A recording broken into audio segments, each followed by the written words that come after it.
Hello बच्चों, मैं हूं डॉक्टर ज़की जमाल और स्वागत है आपका डॉक्टर ज़की जमाल की ऑनलाइन बायोलॉजी क्लासेस में। नीट 2021 के लिए हमारी आज पहली वीडियो है। अगर आप इस वीडियो को देख रहे हैं तो दो बातें हो सकती हैं, या तो आप मुझे पहले से जानते हैं या फिर आप मुझे नहीं जानते हैं। अगर आप मुझे नहीं जानते हैं तो फिर जहन में सवाल आएगा कि आपसे ही क्यों पढ़ें, और भी बहुत टीचर्स हैं बायोलॉजी वाले। शुरू की कुछ videos as a demo class available रहेंगी, जिसमें कि आप देखकर ये डिसाइड कर सकें कि मेरा पढ़ाया हुआ आपकी समझ में आता है या नहीं। हो सकता है कि आप मुझसे पहले से पढ़े हुए हैं और आप मुझे जानते हो कि मैं कैसे पढ़ाता हूँ, लेकिन जो बच्चे इस वीडियो को पहली बार देख रहे हैं, मुझे पहली बार देख रहे हैं, तो मैं उन्हें ये बता दूं कि अगर आप मुझे ज्वाइन करते हैं तो नीट 2021 में बायोलॉजी के लिए एक इम्पॉर्टेंट फ़ायदा आपको ये होने वाला है कि मैं हर चैप्टर को उतने ही इंटरेस्ट के साथ पढ़ाता हूँ जितने की इंटरेस्ट के साथ बच्चे को पढ़ाना चाहिए। मैं human reproduction, genetics, microbes, ecology, animal kingdom, plant kingdom, हर चैप्टर को वैसे ही पढ़ाऊँगा जैसे कि एनसीईआरटी में दे रखा है या प्रीवियस ईयर पेपर में दे रखा है। वैसे तो हर टीचर अच्छा पढ़ाता है, लेकिन अब बच्चे को टीचर की डेमो क्लास लेकर ये डिसाइड करना चाहिए कि उसका पढ़ाया हुआ समझ में आ रहा है या नहीं। अब जिस टीचर का आपको समझ में आता है आप उससे जुड़ जाइए, है ना। टीचर का मेन पर्पज़ ये होना चाहिए कि उसको नीट के लिए बच्चे को प्रिपेयर करना है। नीट में सेलेक्ट होने के लिए सबसे इम्पॉर्टेंट है आपका अपने ऊपर भरोसा। आपको अपने ऊपर ये कॉन्फिडेंस होना चाहिए कि आप नीट क्रैक कर सकते हो। आप 80 से ज़्यादा क्वेश्चंस बायोलॉजी में अटेम्प्ट करके आओगे एकदम सही। आपको अपने बाद भरोसा होना चाहिए एनसीईआरटी पर, और एनसीईआरटी के बाद आपको भरोसा होना चाहिए अपने टीचर पर। गड़बड़ियाँ हो जाती है, बच्चे को अपने ऊपर कॉन्फिडेंस होता नहीं है। एनसीईआरटी की बजाय उसे बहुत ज़्यादा भरोसा होता है किसी कोचिंग के मॉड्यूल पर, जिसमें कि इन्फॉर्मेशन एनसीईआरटी के अलावा बहुत ज़्यादा एक्स्ट्रा दे रखी होती है, जिसकी वजह से लास्ट में पूरा रिवाइज नहीं कर पाता है। या फिर भरोसा होता है उसे किसी ऐसे टीचर पर जो कि कुछ चैप्टर हर साल छोड़ देते हैं। नीट क्वालिफाई करने के लिए 38 चैप्टर्स आपके पूरे तैयार होने चाहिए, चाहे वो कोई भी चैप्टर हो। तो बिना टाइम को वेस्ट किए हम शुरू करते हैं। हमारा पहला चैप्टर नीट के लिए रहेगा ह्यूमन रिप्रोडक्शन।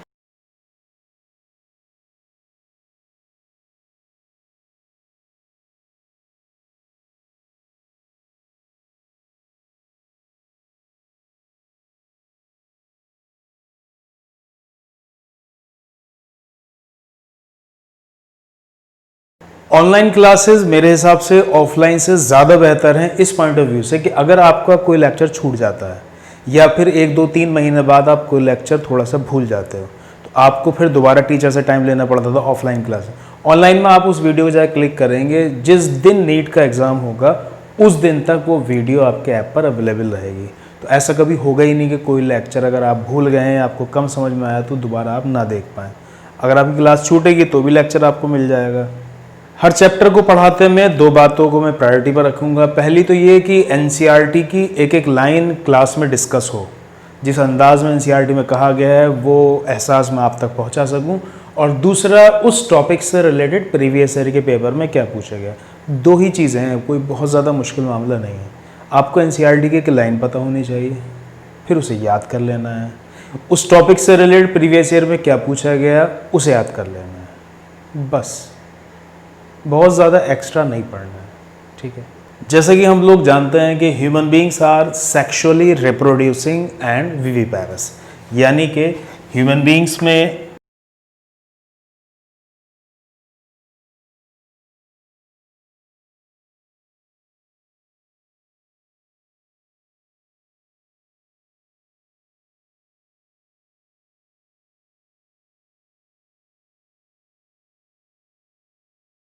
एनसीईआरटी में भी लिखा हुआ है कि human beings are sexually reproducing and viviparous, यानी कि इंसानों में सेक्सुअल रिप्रोडक्शन होता है और वो बच्चे पैदा करते हैं, दे आर विविपेरस। फिर उसके आगे एनसीईआरटी में लिखा हुआ है कि the important reproductive events in human beings includes the important reproductive events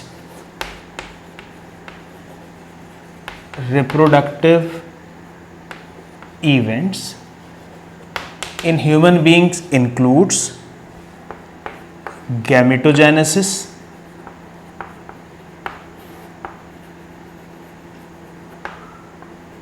insemination and fertilization.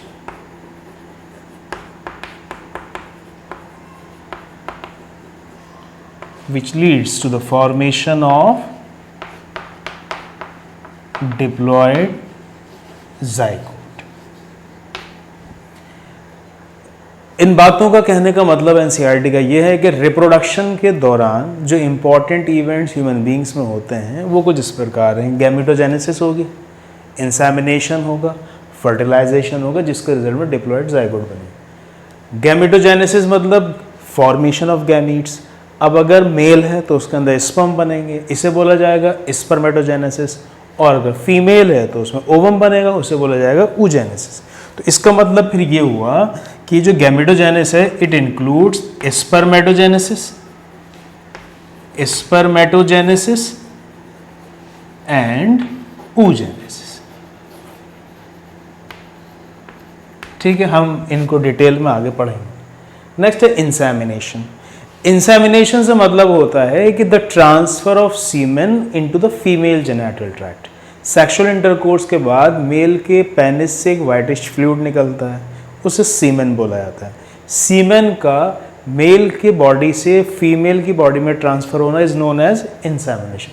ये डेफिनेशन ही कॉम्पिटिशन में कई बार पूछी गई है कि the transfer of semen into the female genital tract is known as insemination. एक बार नीट 2013 में उन्होंने यही पूछ लिया था कि फीमेल के कौन से बॉडी पार्ट के अंदर ट्रांसफर होता है सीमेन का ड्यूरिंग इंसेमिनेशन, तो वहाँ उस साल उन्होंने ऑप्शन में वेजाइना दिया हुआ था। फिर नेक्स्ट तीसरा फर्टिलाइजेशन। फर्टिलाइजेशन आप 9-10 से सुनते आ रहे हैं कि the fusion of sperm and ovum to form a diploid zygote is known as fertilisation. आगे फिर एनसीईआरटी में लिखा हुआ है कि रिप्रोडक्टिव इवेंट्स ह्यूमन बींग्स में प्यूबर्टी के बाद स्टार्ट होते हैं। तो ये बात आप 9-10 से जानते हैं कि एक मेल के अंदर टेस्टिस में स्पर्म बनना शुरू होते हैं जब वो 13-14 साल का हो जाता है ना। तो वो एज जिसमें कि रिप्रोडक्टिव ऑर्गन्स फंक्शनल हो जाते हैं वो प्यूबर्टी कहलाता है। एनसीईआरटी की छोटी लाइन है कि रिप्रोडक्टिव इवेंट्स ह्यूमन बींग्स में स्टार्ट होते हैं आफ्टर प्यूबर्टी। कब स्टार्ट होते हैं? आफ्टर प्यूबर्टी, सिंपल सी लाइन। उसके बाद उन्होंने आगे ये लिखा हुआ है कि बहुत ज़्यादा फर्क है, रिमार्केबल डिफरेंस है रिप्रोडक्टिव इवेंट्स में मेल में और फीमेल में।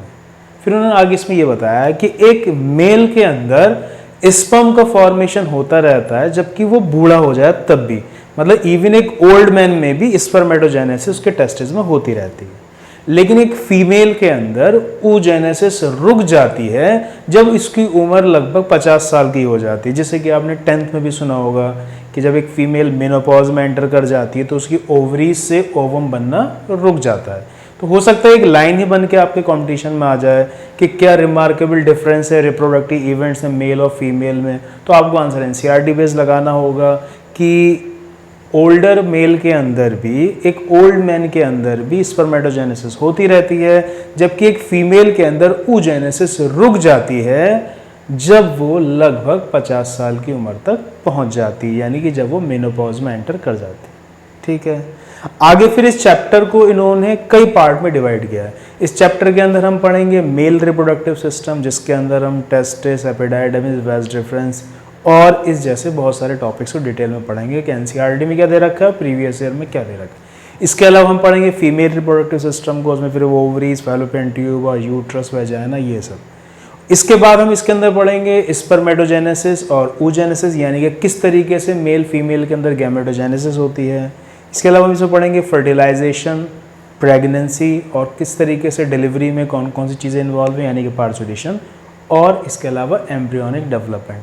पूरे चैप्टर के अंदर काफ़ी सारे छोटी छोटी हेडिंग्स हैं जिनमें कि पूरे चैप्टर को काफ़ी डिटेल में समझाया गया है। मेरी कोशिश रहेगी कि हर एक पार्ट को मैं पूरे इंटरेस्ट के साथ आपको सुनाऊं ताकि टॉपिक में आपका इंटरेस्ट बना रहे। सुनने के साथ साथ ही आपका वो एनसीईआरटी भी याद हो जाए, प्रीवियस ईयर पेपर में आपको जो दे रखा है वो भी आपको समझ में आ जाए। तो अब हम शुरू करते हैं मेल रिप्रोडक्टिव सिस्टम।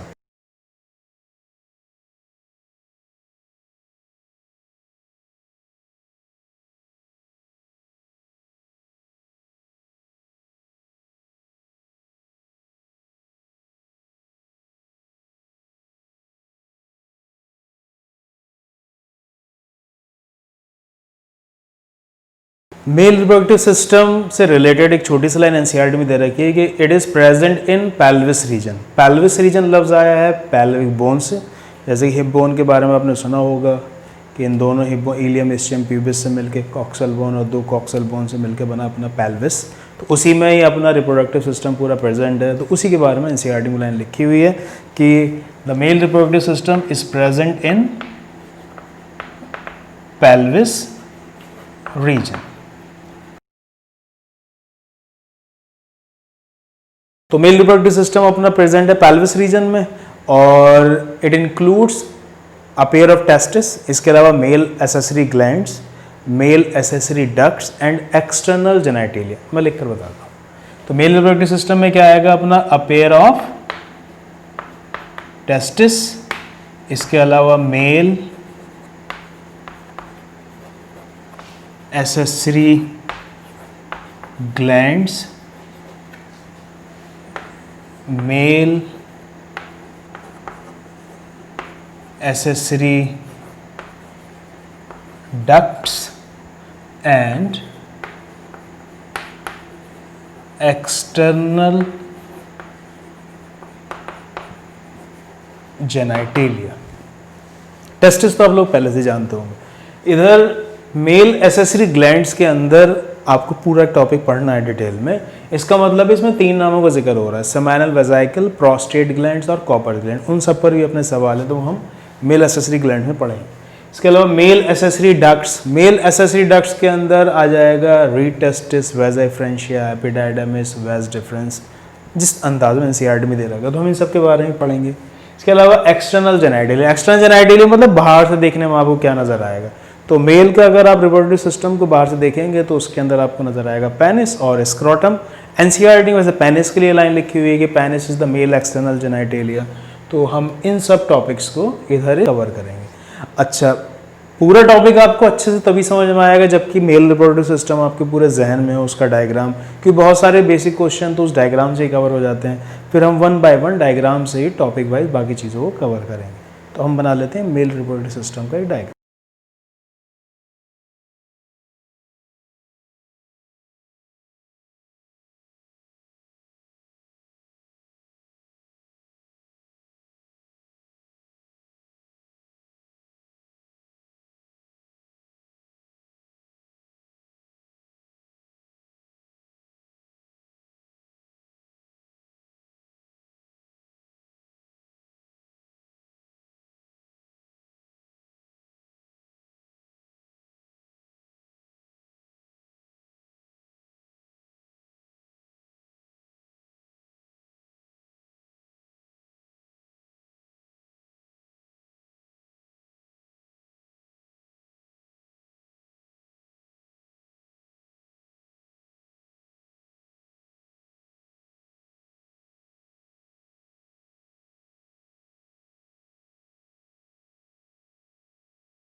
तो ये डायग्राम है हमारा मेल रिप्रोडक्टिव सिस्टम का, और यहाँ पीछे एनसीईआरटी में यूराइनल ब्लैडर को भी दिखाया गया है, क्योंकि इससे यूरेथ्रा से यूरिन और सीमन दोनों ही पास होता है। मैंने वो ज़्यादा ध्यान से नहीं बनाया क्योंकि हमें इधर रिप्रोडक्टिव सिस्टम पढ़ना है ना, एक्सक्रीशन वाले टॉपिक के अंदर हम यूराइनल ब्लैडर से रिलेटेड बातें करेंगे। तो इस टॉपिक को समझने के लिए पहले हम इस डायग्राम को देख लेते हैं, इससे रिलेटेड जो बेसिक सवाल बनते हैं वो कवर कर लेते हैं। जैसे कि एनसीईआरटी में लिखा हुआ है कि the mail reproductive system includes a pair of testis, जैसे कि आप देख रहे हैं 2 टेस्टिस। इसके अलावा इन्होंने जिक्र किया है कि mail accessory glands, male accessory glands में 3 नाम, सेमाइनल वेजाइकल एक जोड़ा है, कॉपर्स ग्लैंड या बल्बोयूरेथ्रल ग्लैंड। एनसीईआरटी में बल्बोयूरेथ्रल ग्लैंड नाम दे रखा है, वैसे इसका कॉपर्स ग्लैंड भी नाम फेमस है। बल्ब शेप में 2 हैं ये भी। और इसके अलावा तीसरा नाम है प्रोस्टेट ग्लैंड। प्रोस्टेट ग्लैंड देखने में तो 2 लग रहे हैं, दरअसल ये एक होता है। जैसे कि अपना यूरेथ्रा, इसके ऊपर ये पूरा से प्रोस्टेट ग्लैंड, ठीक है ना। वैसे इसके 5 लोब होते हैं, ये सवाल कभी पूछा नहीं गया मेडिकल एंट्रेंस के अंदर, तो ये पूरा एक सिंगल है। अच्छा, ये भी एक सवाल है, क्वेश्चन ये पूछा जाता है कि unpaired male reproductive structure is, तो unpaired male reproductive structure is आपको आंसर लगाना होता है प्रोस्टेट ग्लैंड। तो seminal vesicle, prostate gland, Cowper's gland, ये तीनों लफ्ज आ गए male accessory glands. Male accessory glands में कौन कौन सा नाम होगा? सेमाइनल वेजाइकल, प्रोस्टेट ग्लैंड और बल्बोयूरेथ्रल ग्लैंड या फिर कॉपर्स ग्लैंड, ठीक है। इसके अलावा इन्होंने जिक्र किया था मेल एसेसरी डक्ट्स। जो नाम यहां पर आपको दिख रहे हैं उसके अंदर हम बात कर सकते हैं एपिडाइडमिस, है ना, ये पतली ट्यूब लाइक स्ट्रक्चर डक्ट है। एपिडाइडमिस, वेज डिफरेंस, इसको वेज डिफरेंशिया बोला जाता है। और इसके अलावा डक्ट लाइक स्ट्रक्चर ये भी इजैकुलेटरी डक्ट, जिसका एनसीईआरटी में जिक्र नहीं किया गया। तो फिलहाल जो नाम आपको दिख रहे हैं डायग्राम में, उसमें ये 2 नाम हम यहां से कवर कर सकते हैं। These are male accessory ducts. जब आप कट सेक्शन ऑफ टेस्टिस पढ़ेंगे तो यहां पर 2 नाम आपको और याद करने होंगे, रीड टेस्टिस, वेज डिफरेंशिया। तो फिर टोटल नाम हो जाएंगे 4, और एनसीईआरटी में भी 4 नाम दे रखे हैं कि mail accessory ducts includes read testis, वहां 2 नाम और लिखे हुए हैं। रीड टेस्टिस जो आप टेस्टिस के अंदर देखोगे, इसके अलावा वेजा इफ्रेंशिया, वेजा इफ्रेंशिया, इसके बारे में हम बात करेंगे जब टेस्टिस टॉपिक को पढ़ेंगे। और इसके अलावा दे रखा है एपिडाइडमिस और वेज डिफरेंस। तो एनसीईआरटी बेस्ड 2 सवाल यहाँ पर कवर हुए आपके, कि अगर क्वेश्चन पूछा जाता है मेल एसेसरी ग्लैंड्स इंक्लूड्स, तो आपको आंसर लगाना होगा seminal vesicle, prostate gland, Cowper's gland. इसके अलावा एनसीईआरटी में एकदम क्लियर दे रखा है, आपको याद होना चाहिए कि सेमाइनल वेजाइकल एक जोड़ा होता है, 1 पेयर ऑफ सेमाइनल वेजाइकल, एक जोड़ा ही कॉपर्स ग्लैंड होता है, 1 pair of Cowper's gland. Prostate gland single है यानी कि अनपेयर्ड है। तो जो चीज यूनिक होती है वही पूछी जाती है, इसलिए ये सवाल कंपटीशन में पूछा गया unpaired male reproductive structure is, तो वहां पर आपको ऑप्शन दे रखा था प्रोस्टेट ग्लैंड।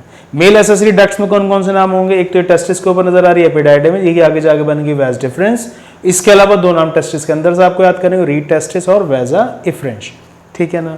एक तरफ से शुरू करते हैं। ये हमारे टेस्टिस प्रेजेंट हैं एक स्किन के फोल्ड में, जिसे हम बोलते हैं स्क्रोटम। स्क्रोटम के अंदर टेस्टिस है। टेस्टिस स्क्रोटम से जुड़े रहते हैं एक फाइब्रस कॉर्ड के जरिए। टेस्टिस स्क्रोटम से जुड़े रहते हैं एक फाइब्रस कॉर्ड के जरिए। उस फाइब्रस कॉर्ड का नाम है, उस फाइब्रस कॉर्ड का नाम है ग्यूबर्नाक्यूलम या मेजोर्कियम। दोनों ही सवाल प्रीवियस ईयर के पेपर में पूछे जा चुके हैं। तो testis is attached to the wall of the scrotum by fibrous cord known as gubernaculum या फिर मेजोर्कियम, ठीक है ना। ये आपको यहीं से याद हो जाना चाहिए। फिर टेस्टिस के ऊपर मौजूद है एपिडाइडमिस, यही आगे जाके बन गई वेज डिफरेंस। यहाँ मैंने एक नाम लिखकर दिखाया इंग्वाइनल कैनाल। दरअसल मैं ये लफ्ज आपको याद कराना चाह रहा हूँ। होता दरअसल ये कि जब हम टेस्टिस को आगे डिटेल में पढ़ेंगे तो आप ये बात सुनोगे कि एक बच्चे के टेस्टिस उसकी किडनी के नीचे बनते हैं ड्यूरिंग इंट्रायूट्राइन लाइफ, यानी कि जब वो बच्चा अपनी मदर के यूट्रस में होगा, मतलब ये दुनिया में आया भी नहीं है, उस वक्त उसके टेस्टिस का फॉर्मेशन शुरू होता है उसकी किडनी के नीचे, फिर वो धीरे धीरे नीचे सरकना शुरू होते हैं। ये कहलाता है डिसेंट ऑफ टेस्टिस। और जब एक बच्चा 7 महीने का हो जाता है यूट्रस के अंदर, तो टेस्टिस डिसेंट होकर स्क्रोटम में आ जाते हैं। तो अगर टेस्टिस किडनी के नीचे बन रहे हैं, फिर धीरे धीरे नीचे मूव कर रहे हैं, तो अंदर एक रास्ता होगा, एक कैनाल होगी, उस कैनाल का नाम है इंग्वाइनल कैनाल। इंग्वाइनल कैनाल, जिससे कि टेस्टिस ऊपर से उतर के, एब्डोमेन से उतर के नीचे स्क्रोटम में जाते हैं, ठीक है। इधर ये दोनों वेज डिफरेंस जाके आगे जुड़ रही हैं सेमिनल वेजाइकल की डक्ट से, और इनसे जोड़कर एक डक्ट बन रही है, ये कहला रही इजैकुलेटरी डक्ट। इजैकुलेटरी डक्ट फिर आगे जाकर कंटिन्यू हो गया यूरेथ्रा। यूरेथ्रा का पहला पोर्शन कहलाता है प्रोस्टेटिक यूरेथ्रा, ये वो पार्ट है जो कि प्रोस्टेट ग्लैंड के अंदर मौजूद है। दूसरा पोर्शन है इसका मेम्ब्रेनस यूरेथ्रा। मेम्ब्रेनस यूरेथ्रा उसे बोलते हैं जो कि कॉपर्स ग्लैंड या फिर बल्बो यूरेथ्रल ग्लैंड के अंदर यूरेथ्रा का पार्ट है। उसके बाद तीसरा सबसे लंबा पोर्शन है इसका पेनाइल यूरेथ्रा, ये वो पोर्शन है यूरेथ्रा का जो कि पेनिस से पास होता है। अब 9-10 का बच्चा वैसे ये बात जानता है कि मेल के अंदर यूरेथ्रा के दो फंक्शन है, इससे यूरिन भी पास होता है और उससे सीमेन भी पास होता है। यूरेथ्रा का जो लास्ट वाला पोर्शन है वो आप देख रहे हैं, जैसे कि यूरेथ्रा की जो टिप है जहां से यूरिन और सीमेन बाहर निकलता होगा वो एकदम नैरो, पीछे वाला पोर्शन थोड़ा सा चौड़ा लग रहा है, ये आगे जाके एकदम नैरो हो जाता है, बहुत पतला सा हो जाता है। तो एक सवाल कंपटीशन में पूछा जाता है कि the narrowest part of urethra, urethra का सबसे बारीक पोर्शन कौन सा है? Narrowest part of urethra. तो अगर ये सवाल पूछा जाता है कि the narrowest part of urethra is, तो आपको ऑप्शन देगा या तो वो यूरेथ्रल मीएटस या फिर एक्सटर्नल मीएटस। अक्सर ऑप्शन एक्सटर्नल मीएटस ही आता है, जबकि एनसीईआरटी में इसका नाम यूरेथ्रल मीएटस दे रखा है। वैसे इसको यूरोजेनेटल ओपनिंग भी कह सकते हैं, इस वजह से कि इससे यूरिन और सीमेन दोनों ही पास होता है। इधर पेनिस का जो लास्ट वाला पोर्शन थोड़ा सा चौड़ा होता है, ब्रॉड होता है, इसे बोलते हैं ग्लांस पेनिस, और इसके ऊपर एक स्किन प्रेजेंट होती है, स्किन का फोल्ड प्रेजेंट होता है, इसे बोलता है प्रीप्यूस या फोर स्किन, जिसे कि मुस्लिम्स में और ज्यूज में बचपन में काट के निकाल दिया जाता है। उस छोटे से ऑपरेशन को बोला जाता है सर्कमसीजन। क्या बोला जाता है? सर्कमसीजन। पुराने पेपर में ये सवाल पूछा भी जा चुका है कि द रिमूवल ऑफ प्रीप्यूस और foreskin, removal of prepuce और foreskin is known as, तो आपको आंसर लगाना है सर्कमसीजन। एक बार और, टेस्टिस, एपिडाइडमिस, वेज डिफरेंस, दोनों वेज डिफरेंस जाके जुड़ी सेमिनल वेजाइकल की डक्ट से टू फॉर्म इजैकुलेटरी डक्ट, फिर आगे यूरेथ्रा, पहला part prostatic urethra, membranes urethra और पेनाइल यूरेथ्रा। सेमिनल वेजाइकल दो हैं, एक प्रोस्टेट ग्लैंड है, कट सेक्शन में दो लग रहे हैं, और दो कॉपर्स ग्लैंड या बल्बो यूरेथ्रल ग्लैंड है। ये तीनों ही कहलाते हैं, सेमिनल वेजाइकल, प्रोस्टेट ग्लैंड और कॉपर्स ग्लैंड, तीनों ही कहलाते हैं मेल एसेसरी ग्लैंड्स। इधर एपिडाइडमिस, वेज डिफरेंस, दो नाम हम टेस्टिस के अंदर पढ़ेंगे, बाद रीड टेस्टिस, वेज डिफरेंस, ये कहलाती है mail accessory ducts. Testis attach होते हैं वॉल ऑफ द स्क्रोटम से बाय ग्यूबरनक्यूलम और मेसोर्कियम। अंदर एक कैनाल है जिसके जरिए टेस्टिस इंट्रायूट्राइन लाइफ में ही एब्डोमिनल कैविटी से स्क्रोटम में उतर के आते हैं, उस रास्ते को बोला जाता है inguinal canal. Narrowest part of urethra is external meatus या यूरेथ्रल मीएटस।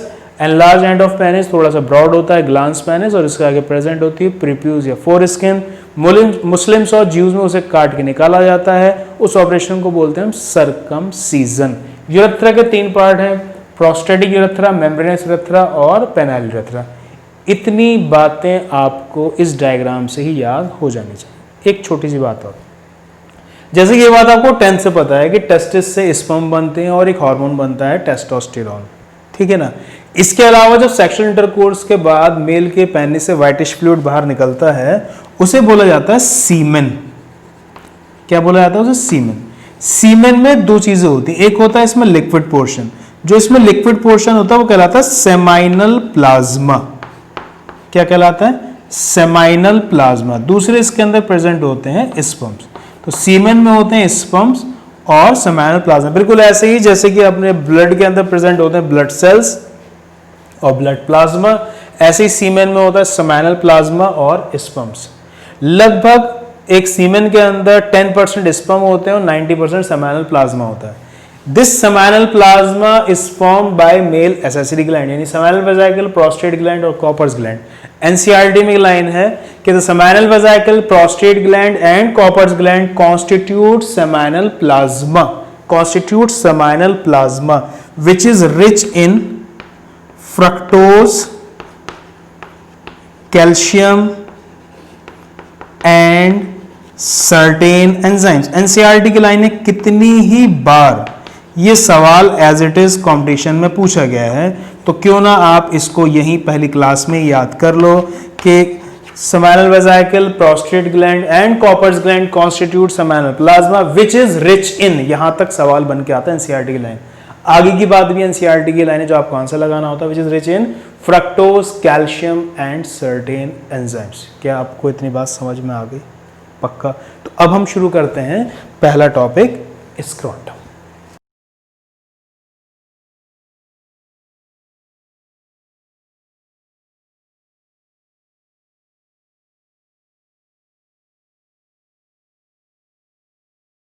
जैसे कि आपको पता है कि टेस्टिस एब्डोमिनल कैविटी के बाहर प्रेजेंट होते हैं स्क्रोटम के अंदर, और स्क्रोटम का मेन फंक्शन है कि वो टेस्टिस का टेम्परेचर बॉडी टेम्परेचर से 2 से 2.5 डिग्री सेल्सियस कम रखता है।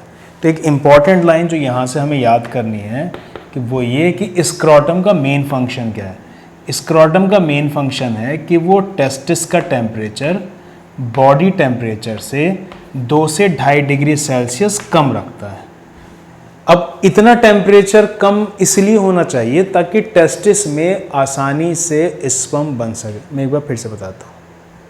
टेस्टिस मेल के अंदर, ह्यूमन बींग्स के अंदर एब्डोमेन से बाहर होते हैं, एक स्किन के फोल्ड में प्रेजेंट होते हैं जिसे हम बोलते हैं स्क्रोटम। तो क्यों ऊपर वाले ने टेस्टिस को बॉडी से बाहर रखा? इसलिए बाहर रखा क्योंकि अपना इंटरनल बॉडी टेम्परेचर रहता है 37 डिग्री सेल्सियस। टेस्टिस में स्पर्म बन सके उसके लिए ज़रूरी है कि टेस्टिस को टेम्परेचर जो अपना इंटरनल बॉडी टेम्परेचर है उससे 2 से 2.5 डिग्री सेल्सियस कम मिले। उसके लिए उनको बॉडी से बाहर होना था, इसलिए टेस्टिस को बॉडी से बाहर स्क्रोटम में रखा गया है। तो इसका मतलब फिर ये हुआ कि स्क्रोटम का मेन फंक्शन ये हुआ कि it provides low temperature to the testis. कितना लो? 2 से 2.5 degree Celsius lower than the normal internal body temperature. सवाल अगला बनेगा, क्यों? Because it is necessary for spermatogenesis. Spermatogenesis मतलब फॉर्मेशन ऑफ स्पर्म। तो टेस्टिस में स्पर्म बन सके उसके लिए उसका टेम्परेचर इंटरनल बॉडी टेम्परेचर से 2 से 2.5 डिग्री सेल्सियस कम होना चाहिए। क्या बात समझ में आ गई? तो उस हिसाब से अगर देखा जाए कि 37 में से अगर 2 कम करेंगे आप तो 35, या फिर 2.5 कम करेंगे 34.5। पुराने पेपर में ये सवाल आ चुका है कि optimum temperature for the formation of sperm is, वो बात अलग है कि सबसे पास का ऑप्शन 30 से 35 डिग्री सेल्सियस दे रखा था। ठीक है, तो आप लगभग ये वाला आंसर 2 कम करके लगा सकते हैं। अच्छा, बाकी ऑप्शन और दूर के थे। दूसरा एक सवाल आपको यहाँ पर याद ये करना है कि मान लीजिए कि ये स्क्रोटम है और उसके अंदर ये टेस्टिस मौजूद है ना। स्क्रोटम की जब आप वॉल को कट करके देखेंगे तो इसके अंदर भी एक मसल मौजूद है। तो muscle present in the wall of scrotum is known as dartos muscle. क्या नाम है उसका? Dartos muscle. ये डार्टस मसल स्मूथ मसल है, यानी अपने कंट्रोल में नहीं है। इसी की वजह से फिर गर्मियों में टेस्टिस थोड़े से हमें नज़र आता है कि बॉडी से ज़्यादा दूर हो जाते हैं, क्योंकि स्क्रोटम का साइज़ थोड़ा सा बड़ा हो जाता है। सर्दियों में थोड़ा ये बॉडी से करीब आ जाते हैं टेम्परेचर लेने के लिए। तो वो खैर बातें सब नहीं पूछी जाती नीट एंट्रेंस में। अब तो खैर ये सवाल भी बहुत सालों से डार्टस मसल वाला नहीं पूछा गया है, लेकिन जो बच्चे आपको फाइट देंगे उनको ये सब एक्स्ट्रा बातें भी याद होंगी। इसलिए वो तमाम बातें जो कि और बच्चे भी याद करते हैं वो हम साथ के साथ सुनते चलें। अच्छा, जैसे कि आपको पता है कि इधर टेस्टिस के ऊपर एपिडाइडमिस होगी जो कि आगे जाके बन जाती है वेज डिफरेंस, और ये वेज डिफरेंस ऊपर उसी रास्ते से जाएगी जिस रास्ते से टेस्टिस आए थे, यानी कि इंग्वाइनल कैनाल। अब होता ही है कि जब टेस्टिस ऊपर से नीचे की तरफ आएंगे वाया इंग्वाइनल कैनाल, तो जाहिर है उनके साथ उनकी आर्टरी भी आएगी, उनकी वेन भी आएगी, उनकी नर्व सप्लाई भी आएगी, उनकी लिम्फेटिक भी आएगी, और ये वेज डिफरेंस भी आएगी।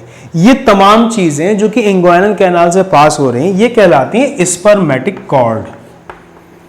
क्या कहलाती हैं? Spermatic cord. तो इसका मतलब फिर ये हुआ spermatic cord include vas deferens, और ये gonadal arteries, gonadal veins, testicular artery, testicular vein, इसके अलावा लिम्फेटिक और नर्व सप्लाई। इस मान लीजिए कि ये जो मैंने डायग्राम में दिखा रखा है ये वेज डिफरेंस की बजाय मैंने स्पर्मेटिक कॉर्ड दिखा रखी है। तो स्पर्मेटिक कॉर्ड के अंदर इन तमाम चीज़ों के अलावा एक मसल भी प्रेजेंट है। उस मसल को बोला जाता है क्रीमास्टर मसल। क्या बोला जाता है? क्रीमास्टर मसल। तो 2 एक्स्ट्रा पॉइंट्स आपको यहाँ याद करने हैं। एक ये कि the muscle present in the wall of scrotum, the muscle present in the wall of scrotum is dartos muscle, and the muscle present in spermatic cord muscle present in spermatic cord is cremaster muscle. खैर सवाल इस साल भी 90 में से 88 question तकरीबन NCERT से ही थे, तो आपके लिए ये लाइन इतनी ज़्यादा इंपॉर्टेंट नहीं है, आपके लिए बहुत ज़्यादा इंपॉर्टेंट है। आपको ये बात याद रहनी चाहिए कि the main function of testis is it provides low temperature to the testis. कितना लो? 2 से 2.5 degree Celsius lower than the normal internal body temperature, जो कि आपको याद होना चाहिए तकरीबन 37 माना जाता है। तो इसका मतलब फिर ये हुआ कि जो टेस्टिस टेम्परेचर प्रोवाइड करते हैं, टेस्टिस को जो टेम्परेचर प्रोवाइड करते हैं स्क्रोटम तकरीबन 35 के आसपास रहता होगा। अब सवाल ये है कि इतना टेम्परेचर कम क्यों होना चाहिए 2 से 2.5 डिग्री सेल्सियस?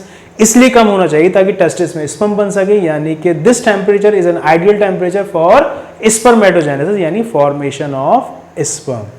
पुराने पेपर में एक सवाल आ चुका है कि स्क्रोटम कितना टेम्परेचर प्रोवाइड करता है टेस्टिस को, तो उन्होंने आसपास वाला जो ऑप्शन दिया था ठीक वो था 30 से 35 डिग्री सेल्सियस।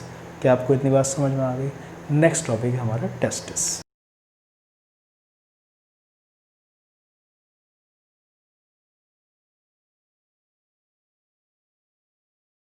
टेस्टिस के बारे में 10th का बच्चा भी जानता है कि टेस्टिस के 2 फंक्शन हैं, स्पर्म बनाना और मेल सेक्स हार्मोन बनाना टेस्टोस्टेरोन, है ना। तो टेस्टिस के 2 इंपॉर्टेंट फंक्शन क्या है? Formation of sperm and formation of male sex hormone testosterone. इसके अलावा आपने ये बात भी सुनी होगी 10th क्लास में कि testis is the primary male sex organ, primary male sex organ. अब ये बात भी आपको 10th में बता दी जाती है कि प्राइमरी सेक्स ऑर्गन किसे बोलते हैं, सेकेंडरी सेक्स ऑर्गन किसे बोलते हैं। तो वो ऑर्गन जो कि गैमीट बनाते हैं वो प्राइमरी सेक्स ऑर्गन हो जाएंगे। तो जाहिर है मेल के अंदर होंगे टेस्टिस और फीमेल के अंदर होंगे ओवरीज। इसके अलावा होते हैं secondary sex organs. Secondary sex organ उन्हें कहा जाता है जो कि रिप्रोडक्शन में पार्टिसिपेट कराते हैं, गैमीट्स के ट्रांसपोर्ट मदद करते हैं। जैसे कि इसमें टेस्टिस के आगे आपने जितने नाम सुने, उधर ओवरी के आगे आप जितने नाम सुनते हो, तो वो सबके सब हो जाते हैं मेल फीमेल के सेकेंडरी सेक्स ऑर्गन्स। ठीक है, मुझे आपको यहाँ पर जो बात बतानी थी वो ये कि testis is the primary male sex organ, ये बात आपको पहले से पता है। दूसरी इंपॉर्टेंट बात, अभी थोड़ी देर पहले हम ये कर रहे थे कि टेस्टिस का फॉर्मेशन एक बच्चे के अंदर उसकी किडनी के नीचे होता है जब वो इंट्रा यूट्राइन लाइफ में होता है, यानी अपनी मदर के यूट्रस में होता है, और फिर वो धीरे धीरे नीचे मूव करते हैं। This is known as descent of testis. क्या कहलाता है? Descent of testis. ठीक है ना। और ये बात हो रही थी अभी थोड़ी देर पहले कि तकरीबन 7th मंथ पर वो एब्डोमिनल कैविटी से स्क्रोटम में आ जाते हैं। ठीक है। अच्छा, इसमें एक बात ये कि कभी तो टीचर टेस्टिस को ई से लिखता है और कभी आई से लिखता है। तो इसमें होता है कि जो आई वाला है ये सिंगुलर है, यानी कि अगर आप एक टेस्टिस की बात कर रहे हो तो आप लिखोगे टेस्टिस, और जब दोनों की बात करोगे तो आप लिखोगे टेस्टिस। आसान भी याद करना, जैसे कि सिंगुलर में आई आ रहा है और टेस्टिस में भी आई आ रहा है, तो सिंगुलर वाला है टेस्टिस और प्लूरल वाला है टेस्टिस, टीएस वाला। मैं ये बोल रहा था कि डिसेंट ऑफ टेस्टिस होता है 7th मंथ पर, है ना।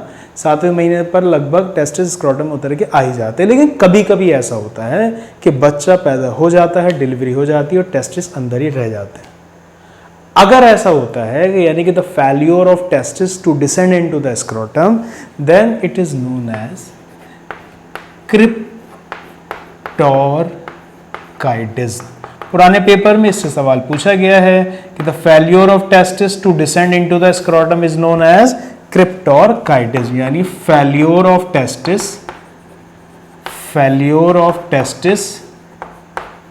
To descend into the scrotum is known as cryptorchidism। तो अगर ऐसा हो जाता है तो टेस्टिस अंदर ही रह जाएंगे, तो उनको फिर उतना ही टेम्परेचर मिलेगा जो कि इंटरनल बॉडी टेम्परेचर यानी 37 डिग्री सेल्सियस। इतने टेम्परेचर टेस्टिस में स्पर्म तो बन नहीं पाएंगे, है ना। और भी दूसरी दुश्वारियां हो सकती हैं। इसलिए ऐसे बच्चों के केस में जिनको कि क्रिप्टोरकाइटिस जिनमें देखा जाता है, उनमें सर्जिकली ऑपरेशन के जरिए टेस्टिस को नीचे स्क्रोटम में उतारा जाता है, और वो ऑपरेशन जिसके जरिए क्रिप्टोरकाइटिज्म को ठीक किया जाता है वो कहलाता है ऑर्कियोपेक्सी। तो surgical correction of cryptorchidism is known as orchiopexy. खैर, मुझे जो बात आपको बतानी थी वहाँ पर वो ये थी कि टेस्टिस का फॉर्मेशन किडनी के नीचे होता है ड्यूरिंग इंट्रायूट्राइन लाइफ, और फिर वो धीरे धीरे नीचे मूव करते हैं और 7वें महीने पर वो उतर कर स्क्रोटम में आ जाते हैं। वो रास्ता जिसके जरिए टेस्टिस मूव होंगे उसका नाम होगा इंग्वाइनल कैनाल। ये बात भी आप अभी थोड़ी देर पहले सुन चुके हैं, इंग्वाइनल कैनाल। अच्छा, तो कभी कभी ऐसा होता है कि बच्चा पैदा हो जाता है और उसके टेस्टिस उसके एब्डोमिनल कैविटी में रह जाती हैं। ये कंडीशन कहलाती है क्रिप्टोरकाइटिज्म। जाहिर सी बात है इसमें बच्चे के साथ दुश्वारियां हो सकती हैं, इसलिए सर्जिकली टेस्टिस को डिसेंड करवाया जाता है स्क्रोटम में, और उस ऑपरेशन को बोला जाता है ऑर्कियोपेक्सी। जैसे कि आपने अभी पिछले केस में डायग्राम देखा था टेस्टिस का, जब हमने मेल रिप्रोडक्टिव सिस्टम का डायग्राम बनाया था, इस डायग्राम को देखकर ही आपकी बात समझ में आ रही है कि testis are oval in shape. ये एनसीईआरटी की लाइन है। इसके अलावा इन्होंने ये बात दे रखी है कि टेस्टिस की जो लेंथ है वो 4 से 5 सेंटीमीटर है, और इसकी जो विड्थ है वो 2 से 3 सेंटीमीटर है। क्योंकि ये बात एनसीईआरटी में लिखी हुई है इसलिए आपको याद होनी चाहिए। आप एक याद कर ली, जैसे आपने लेंथ याद कर ली 4 से 5 सेंटीमीटर, 2 कम कर दिए, दोनों में से 4 में से 2 कम किया तो 2, 5 में 2 कम किया तो 3, 4 से 5 2 कम कर दिया, और विड्थ हो गया इसका 2 से 3 सेंटीमीटर। क्या इतनी बात आपकी समझ में आ रही? अच्छा, दूसरी इंपॉर्टेंट बात आपको याद ये करनी है, जैसे कि हम लोगों में तो मैमल्स में तो testis outside the abdominal cavity scrotum में मौजूद होते हैं, लेकिन कुछ सीजनली ब्रीडिंग मैमल्स होते हैं। सीजनली ब्रीडिंग मैमल्स मतलब जो किसी खास सीजन में ब्रीडिंग करते हैं, किसी खास सीजन में बच्चे पैदा करते हैं। तो जो सीजनली ब्रीडिंग मैमल्स हैं, जैसे कि फॉर एग्जाम्पल आपको इसमें 3 नाम याद करने होंगे जो पुराने पेपर में पूछे गए हैं। जैसे बैट पूछा गया है, ऑटर पूछा गया है, और लामा पूछा गया है। ये तीनों सीजनली ब्रीडिंग मैमल्स हैं। इनके टेस्टिस पूरे साल तो इनके एब्डोमेन में रहते हैं, लेकिन इनके ब्रीडिंग सीजन में वो डिसेंड कर जाते हैं इनटू द स्क्रोटम, ताकि उनमें स्पर्मेटोजेनेसिस हो सके। तो पुराने पेपर में यही सवाल पूछा गया था कि सीजनली ब्रीडिंग मैमल्स जिनके टेस्टिस डिसेंड करते हैं स्क्रोटम में ड्यूरिंग देयर ब्रीडिंग सीजन कौन कौन है। तो आपको 4 ऑप्शन में एक नाम या तो बैट दे रखा होगा, या ऑटर दे रखा होगा, या लामा दे रखा होगा। ठीक है। इसके अलावा पुराने पेपर में एक सवाल ये भी पूछा गया है कि कुछ मैमल्स ऐसे भी हैं कि जिनके टेस्टिस परमानेंटली उनके एब्डोमेन में ही रहते हैं, जिनके टेस्टिस परमानेंटली उनके एब्डोमेन में ही रहते हैं, उनके नाम पूछे जाते हैं। तो 3 नाम आपको यहां पर याद करने हैं। या तो वहां पर ऑप्शन में आपको दे रखा होगा एलिफेंट, या फिर ऑप्शन में दे रखा होगा व्हेल, या फिर नाम दे रखा होगा सील। तो एलिफेंट, व्हेल और सील ऐसे मैमल्स हैं जिनके टेस्टिस परमानेंटली उनके एब्डोमेन में ही रहते हैं। क्या इतनी बात आपकी समझ में आ गई? पक्का। टेस्टिस में ही अगली बात हमें सीखनी है, कवरिंग्स या लेयर ऑफ टेस्टिस।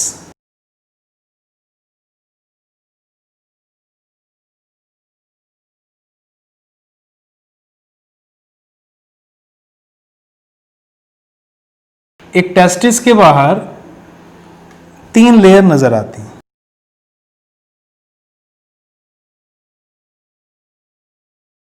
मैं ड्रॉ करके दिखा देता हूं ताकि आपको बात सही से समझ में आए।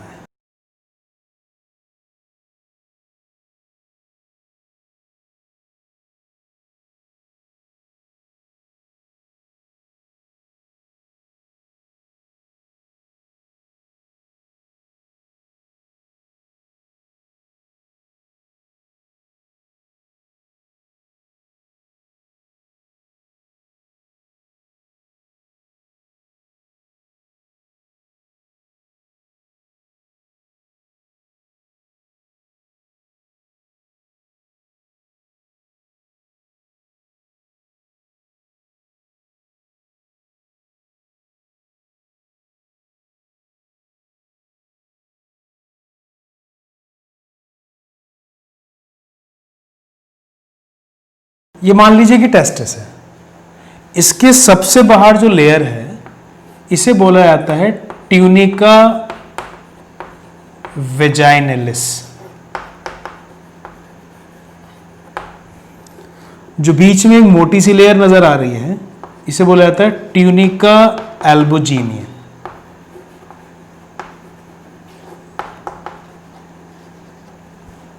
और सबसे अंदर जो पतली सी लेयर एक और नजर आ रही है का नाम है ट्यूनिका वैस्कुलोसा। क्योंकि इन तीनों में सबसे मोटी लेयर या बीच वाली है एल्बुजिनिया, पुराने पेपर में इसी से ही सवाल पूछे जा रहे हैं।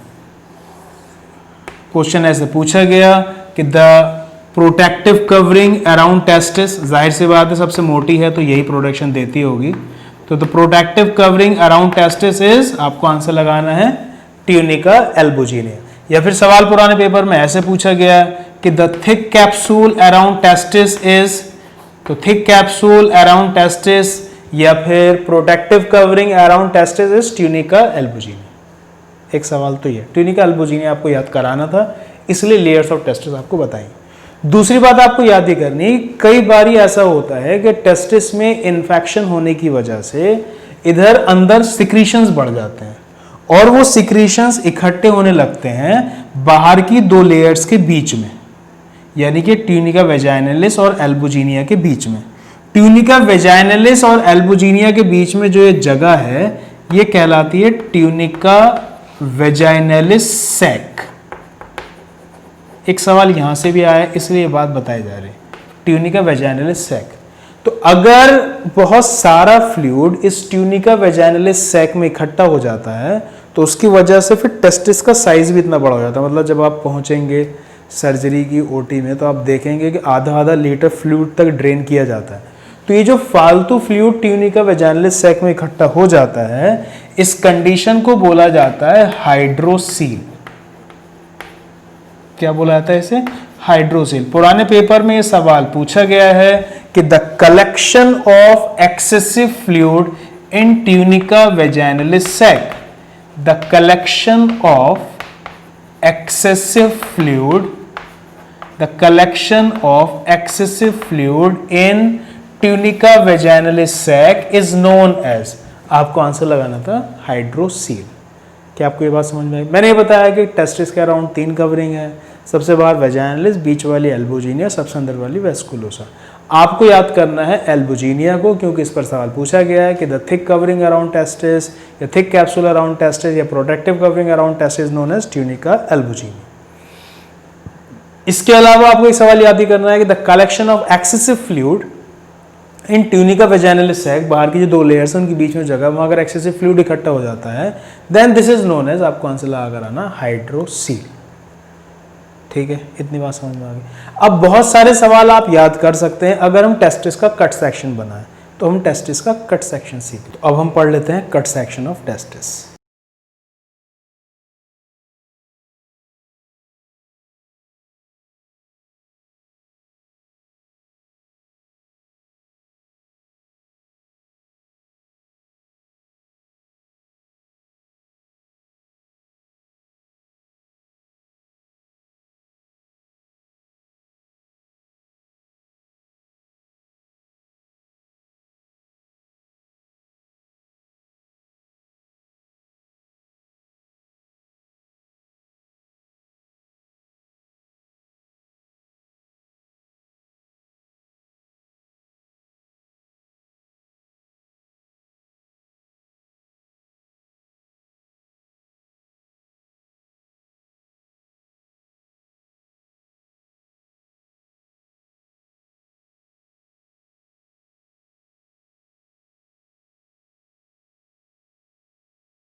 ये है cut section of testis.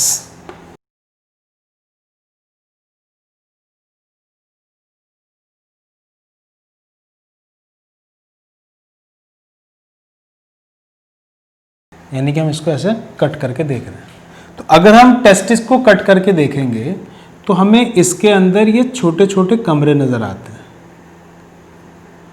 Testis को कट करके देखने पर इसके अंदर ये छोटे छोटे कमरे नज़र आते हैं, जैसे कि इस डायग्राम में मैंने 1 2 3 4 5 कमरे बना रखे। ऐसे 250 कंपार्टमेंट्स होते हैं हर एक टेस्टिस में, ये कहलाते हैं टेस्टिकुलर लोब्यूल्स। तो पहली लाइन आपको याद रखनी है कि हर एक टेस्टिस के अंदर छोटे छोटे कंपार्टमेंट्स होते हैं, 250 कंपार्टमेंट्स होते हैं। ये कंपार्टमेंट्स कहलाते हैं टेस्टिकुलर लोब्यूल्स। कितने होते हैं? 250। हर एक टेस्टिकुलर लोब्यूल में 1 से 3 यानी 1 2 या 3, मैंने डायग्राम में एक दिखा रखा, 1 2 या 3 हाईली कॉइल्ड स्ट्रक्चर होते हैं। ये कहलाते हैं सेमिनिफेरस ट्यूब्यूल्स। क्या कहलाते हैं? Seminiferous tubules. एक बार फिर से सुनें, मैंने कहा कि जब आप कट सेक्शन ऑफ टेस्टिस देखोगे तो आपको ये समझ में आएगा कि हर एक टेस्टिस के अंदर छोटे छोटे कमरे होते हैं जो कहलाते हैं टेस्टिकुलर लोब्यूल, जो कि लगभग 250 होते हैं। हर एक टेस्टिकुलर लोब्यूल में 1 से 3, एनसीईआरटी की लाइन है, याद होना चाहिए, 1 से 3 हाईली कॉइल्ड स्ट्रक्चर होते हैं, कहलाते हैं सेमिनिफेरस ट्यूब्यूल्स। ये जो सेमिनिफेरस ट्यूब्यूल्स हैं इनको जर्मिनल एपिथेलियम ऑफ टेस्टिस भी बोला जा सकता है। क्या बोला जा सकता है इनको? Germinal epithelium of testis. जब आप पुराने पेपर्स लगाओगे तो आपको इस लफ्ज़ की ज़रूरत महसूस होगी। मुझे अगली बात आपको बतानी है, इन्हें बोला जा रहा है सेमिनिफेरस ट्यूब्यूल। ट्यूब्यूल मतलब बारीक बारीक ट्यूब लाइक स्ट्रक्चर होंगे, बिल्कुल ऐसे जैसा कि आपने नेफ्रो में सुना था, PCT proximal convoluted tubule, distal convoluted tubule, है ना, उसके अंदर चीज़ें मूव करती हैं। तो अब क्योंकि सेमिनिफेरस ट्यूब्यूल बहुत बारीक बारीक ट्यूब लाइक स्ट्रक्चर हैं, और दूसरी बात ये जो ट्यूब्यूल्स हैं 2 तरीके के सेल से बने हुए हैं। एक कहलाते हैं mail germ sales, mail germ sales, इनको आगे स्पर्मेटोगोनिया भी कहा जाता है, स्पर्मेटोगोनिया, और दूसरे कहलाते हैं सर्टोली सेल्स। तो अब आपको लाइन याद ये रखनी है कि हर एक टेस्टिस के अंदर 250 कंपार्टमेंट्स होते हैं कॉल्ड टेस्टिकुलर लोब्यूल्स। हर एक टेस्टिकुलर लोब्यूल में 1 से 3 हाईली कॉइल्ड स्ट्रक्चर होते हैं called seminiferous tubule. Seminiferous tubule 2 तरीके के सेल से बने होते हैं, मेल जर्म सेल्स और सर्टोली सेल्स। ये जो मेल जर्म सेल्स है यही आगे जाके कन्वर्ट हो जाते हैं, या मेल जर्म सेल या स्पर्मेटोगोनिया ही आगे जाके कन्वर्ट हो जाते हैं स्पर्म्स में। तो जो एक 10th का बच्चा याद करता है कि टेस्टिस में स्पर्म्स बनते हैं, ये स्पर्म मेल जर्म सेल या स्पर्मेटोगोनिया से ही बनते हैं। एनसीईआरटी में लाइन भी लिखी हुई है कि मेल जर्म सेल्स या स्पर्मेटोगोनिया अंडरगोज मियोटिक डिवीजन। यहाँ पर ये जो मियोटिक डिवीजन बोला जा रहा है इसका मतलब मियोसिस से है, और बन जाते हैं फिर स्पर्म। जाहिर सी बात है जब जब मियोसिस होती है उसे रिडक्शन डिवीजन किया जाता है, यानी अगली चीज़ हैप्लॉइड होती हैं, इसलिए स्पर्म हैप्लॉइड होते हैं। स्पर्म्स होते हैं हमारे हैप्लॉइड। कैसे होते हैं? हैप्लॉइड। जैसे कि आपको पता है कि हर एक स्पर्म में 23 क्रोमोसोम होते हैं, और ये बनते किससे हैं? मेल जर्म सेल या स्पर्मेटोगोनिया से। ये कैसे होते हैं? डिप्लॉइड। डिप्लॉइड यानी इनके अंदर कितने क्रोमोसोम होते होंगे? 46, ठीक है ना। इसके अलावा दूसरे सेल कौन से हैं? Sertoli cell. सर्टोली सेल के कुछ नाम और हैं जो पुराने पेपर में पूछे गए हैं, जैसे सर्टोली सेल्स को सस्टेंटाकुलर सेल्स ही बोला जाता है, सस्टेंटाकुलर सेल्स। इनको नर्व सेल्स भी बोला जाता है, नर्व सेल्स पुराने पेपर में पूछा गया है। इनको प्रोटेक्टिव सेल्स भी बोला जाता है, प्रोटेक्टिव सेल्स भी बोला जाता है, और इनको सपोर्टिंग सेल्स भी बोला जाता है। ये सारे नाम आपको सर्टोली सेल्स के याद होने चाहिए। तो Sertoli cells are also known as sustentacular cells, nerve cells, protective cells या फिर सपोर्टिंग सेल्स। तो जो स्पर्म बनते हैं टेस्टिस में किससे बनते हैं? मेल जर्म सेल या स्पर्मेटोगोनिया से। ये जो सर्टोली सेल्स हैं इनका काम ये है कि जब स्पर्म्स बन रहे होते हैं मेल जर्म सेल से, उस दौरान ये सर्टोली सेल्स उनको प्रोवाइड करते हैं नरिशमेंट। क्या प्रोवाइड करते हैं? नरिशमेंट। तो एक बेहतरीन सवाल जो कंपटीशन में यहां से पूछा जाता है कि the main function of Sertoli cells is, आपको आंसर लगाना होता है नरिशमेंट। किसको? To the developing sperms. जो डेवलपिंग स्पर्म्स हैं, the developing male germ cells हैं, उनको नरिशमेंट कौन प्रोवाइड करता है? Sertoli cells. क्या इतनी बात आपको याद रही? इसके अलावा सर्टोली सेल्स के और भी फंक्शन हम इस पर बात करेंगे अभी। मैं एक छोटी सी बात आपको यहाँ पर और याद दिलाना चाह रहा हूँ कि आप एक बात ये भी याद रखिए कि जैसे कि ये टेस्टिकुलर लोब्यूल है और इसके अंदर ये बारीक बारीक ट्यूब लाइक स्ट्रक्चर नजर आ रहे हैं, सेमिनिफरस ट्यूब्यूल। टेस्टिकुलर लोब्यूल के अंदर सेमिनिफरस ट्यूब्यूल के अलावा जो ये स्पेस है, इसे बोला जाता है इंटरस्टिशियल स्पेस। क्या बोला जाता है इसको? Interstitial space. इस इंटरस्टिशियल स्पेस में कुछ खास सेल्स होते हैं, उन सेल्स को बोला जाता है इंटरस्टिशियल सेल्स। क्या बोला जाता है इनको? Interstitial cells. इनका एक नाम और जो बहुत ज्यादा मशहूर है वो है लेडिक सेल्स। तो इंटरस्टिशियल स्पेस में मौजूद होते हैं इंटरस्टिशियल सेल्स या फिर लेडिक सेल्स। इन इंटरस्टिशियल सेल्स या लेडिक सेल्स का काम होता है टेस्टोस्टेरोन बनाना।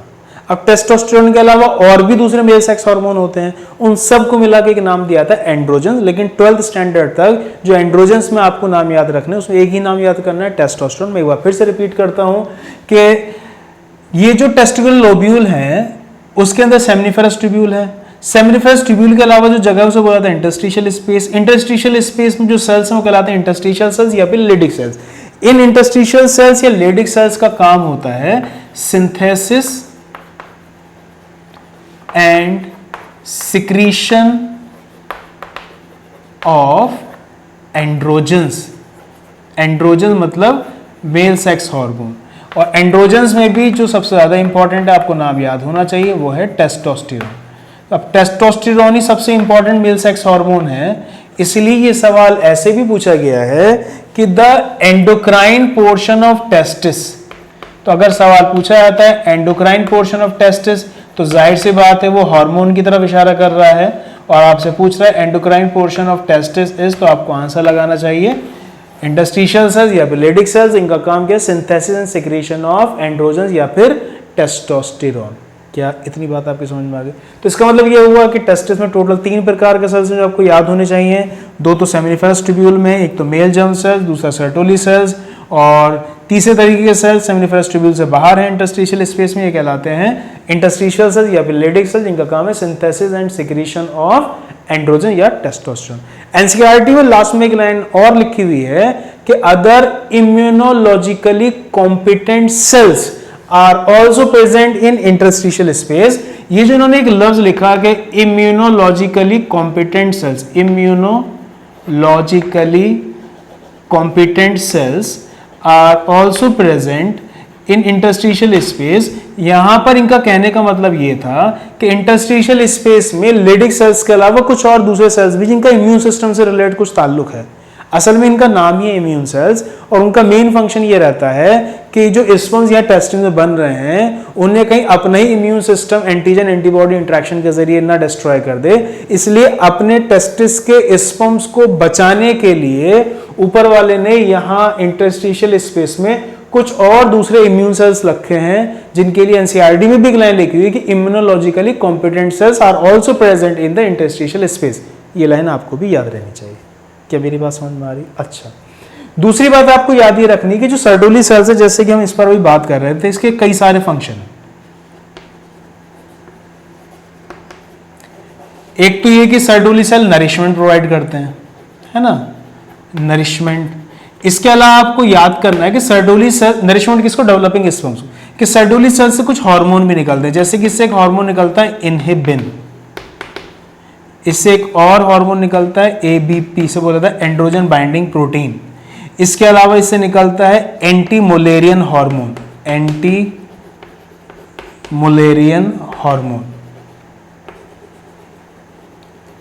इसके अलावा सर्टोली सेल का एक और इंपॉर्टेंट फंक्शन है कि ये टेस्टोस्टेरोन को कन्वर्ट कर सकता है इनटू एस्ट्रोजन, एक्सेस टेस्टोस्टेरोन को कन्वर्ट कर सकता है इनटू एस्ट्रोजन। इसके लिए इसके पास एक खास एंजाइम है, एम्स में एक बार ये सवाल पूछा गया था, उस एंजाइम का नाम है एरोमेटेज एंजाइम। क्या नाम है? एरोमेटेज एंजाइम। इसके अलावा जो डेड और इंजर्ड स्पर्म्स हैं, सर्टोली सेल्स उनकी फैगोसाइटोसिस भी कर देता है, उन्हें पकड़ के खा जाता है। Phagocytosis of dead and injured sperms, of dead and injured sperm. तो ये कुछ छोटी छोटी सी बातें थी जो आपको सर्टोली सेल से याद होनी चाहिए थी। सबसे इंपॉर्टेंट लाइन तो यही है कि the main function of Sertoli cell is it provide nourishment to the developing sperms. इसके अलावा इससे निकलता है इनहिबिन। अभी तो आपको बस ये रटना है कि सर्टोली सेल से इनहिबिन निकलता है।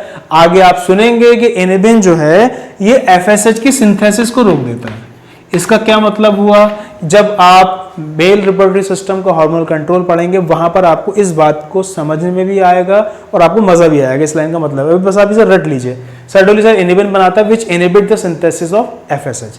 इसके अलावा सर्टोली सेल निकालता है ABP. ABP is androgen binding protein. Androgen binding protein. इस एंड्रोजन बाइंडिंग प्रोटीन का काम यह है कि ये कंसंट्रेट कराता है टेस्टोस्टेरोन को। It concentrates testosterone. इसका क्या मतलब हुआ? It concentrates testosterone. इसका मतलब ये हुआ जैसे कि यहां पर अंदर स्पर्म बन रहे हैं जो कि आगे फिर मूव करते होंगे इस रास्ते से, टेस्टोस्टेरोन भी आगे मूव करता है।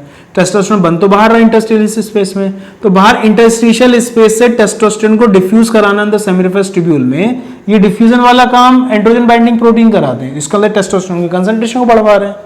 याद रहे तो भी ठीक है, ना याद रहे तो भी ठीक है, आपको लाइन याद रखनी है। सर्टोली सेल इनहिबिन के अलावा एंड्रोजन बाइंडिंग प्रोटीन यानी एबीपी निकलवा। इसके अलावा निकालते हैं एंटी मुलेरियन हार्मोन।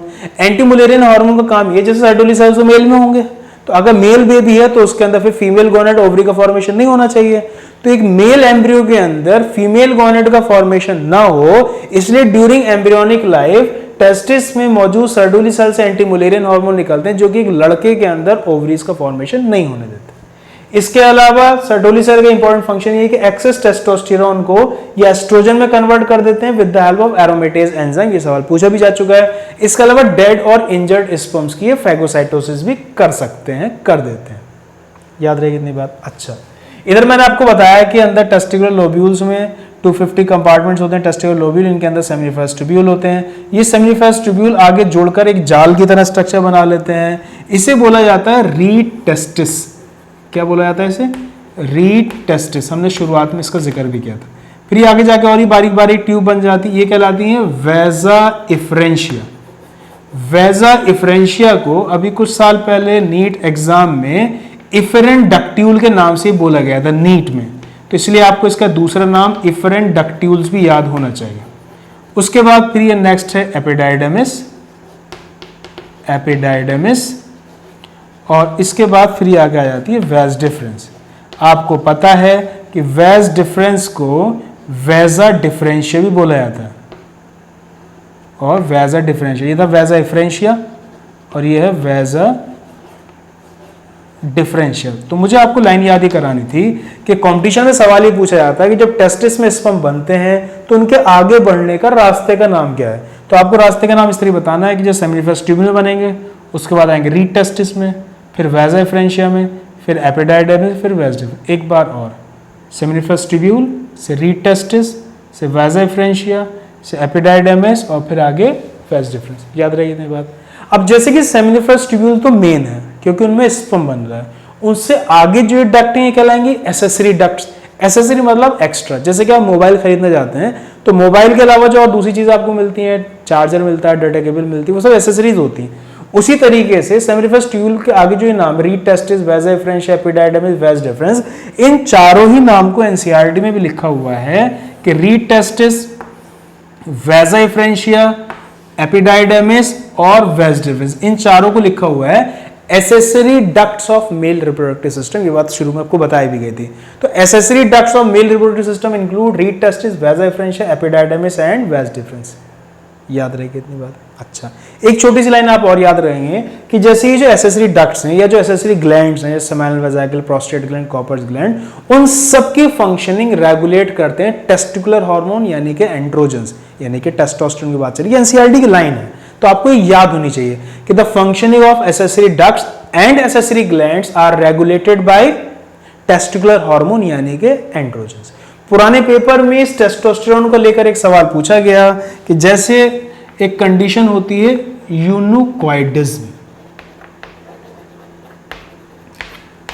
तो कई बार ऐसा होता है कि मेल के अंदर टेस्टोस्टेरोन का फॉर्मेशन नहीं हो पाता, जिसकी वजह से उनके अंदर थोड़ी सी लचक सी आ जाती है। उसमें कई सारी वजह हैं कि वो ऐसा क्यों बिहेवियर है उनका थोड़ा सा फीमेल टाइप। उसमें एक वजह ये भी होती है कई बारी के टेस्टोस्टेरोन का फॉर्मेशन नहीं हो रहा।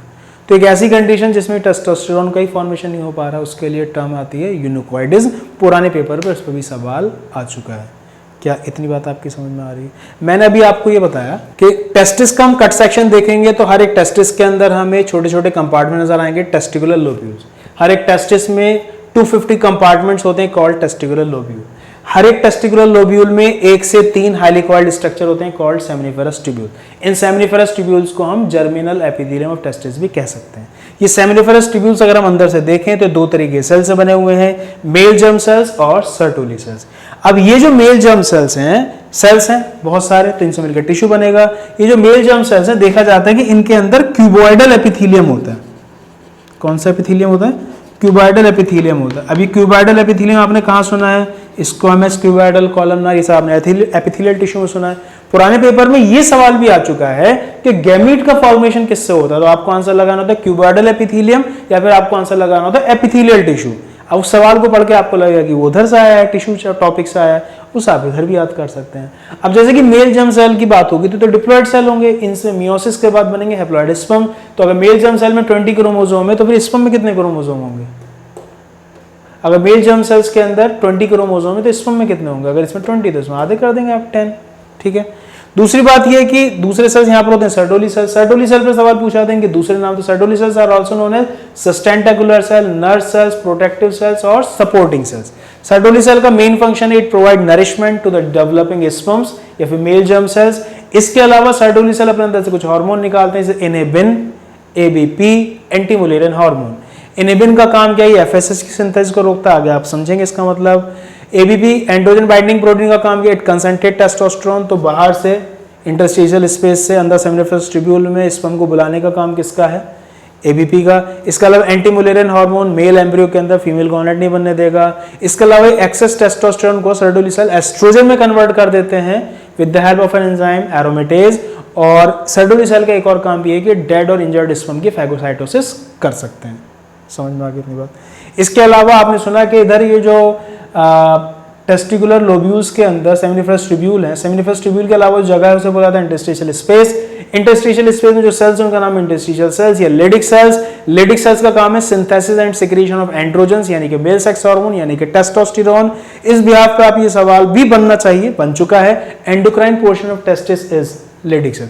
एनसीईआरटी में एक लाइन और लिखी हुई है कि इंटरस्टिशियल स्पेस में कुछ और इम्यूनोलॉजिकली कॉम्पिटेंट सेल्स मौजूद होते हैं, यानी कि वो बात कर रहे हैं इम्यून सेल्स की। उनका काम इम्यून सिस्टम से रिलेटेड, यानी कि वो सेल मीडिएटेड इम्यूनिटी से स्पर्म्स को प्रोटेक्ट करते हैं कि अपनी ही बॉडी कहीं स्पर्म को डिस्ट्रॉय ना कर दे। क्या इतनी बात आपको समझ में आ गई? इसके अलावा मैंने बताया कि यूनुकॉइडिज्म एक कंडीशन है जिसमें कि फेल्योर हो जाता है सिंथेसिस ऑफ टेस्टोस्टेरोन। मैंने बताया कि जब आप आगे बढ़ेंगे इसमें सेमिनिफेरस ट्यूब्यूल से आपको जाल की तरह स्ट्रक्चर नजर आएगा, रीड टेस्टिस, फिर दूसरे डक्ट लाइक स्ट्रक्चर नजर आएगा वेज डिफरेंशिया, फिर एपिडाइडमिस, फिर वेज डिफरेंस। एनसीईआरटी में एकदम क्लियर कट लिखा हुआ है read testis, vas deferentia, epididymis and vas deferens are accessory ducts of male reproductive system. Accessory ducts of male reproductive system, ये एसेसरी ग्लैंड्स हों जैसे seminal vesicle, prostate gland, Cowper's gland, इनकी functioning regulate होती है testicular hormone यानी कि androgen से। क्या इतनी बात आपकी समझ में?